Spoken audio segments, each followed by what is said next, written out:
யாரு?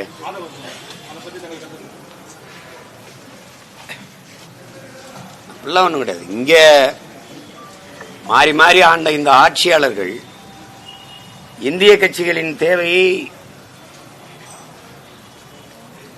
ஏன் ஏற்படுத்துறாங்க?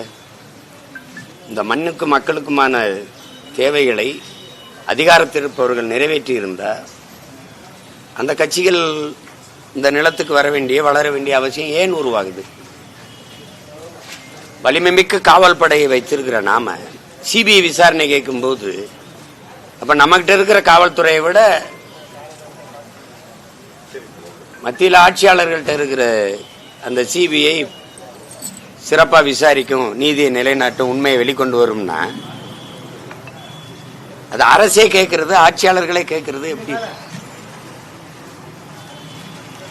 அதனால ஒண்ணும் இல்லை. அவங்க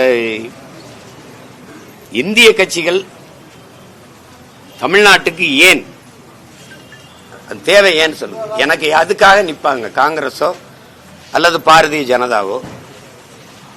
தமிழ்நாட்டுக்கு தேவை ஏன் யாராவது சொல்லுங்க.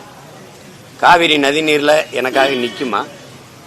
ஒரு சொட்டு தண்ணி கூட கொடுக்க முடியாதுன்னு சொல்றது காங்கிரசும் பாரதிய ஜனதாவும் தான். கர்நாடகால முல்லை பெரியாற்று நதிநீர் உரிமைக்கு காங்கிரஸ் எனக்காக நிக்குமா? தமிழ் மொழி மீட்சி, தமிழ் மொழி வளர்ச்சி அதுக்காக நிக்குமா? என் நிலத்தின் வளத்தை காக்க நிக்குமா? என் மலை, என் மணல், என் காடு, என் கடல் எதுக்காக நிக்குமா?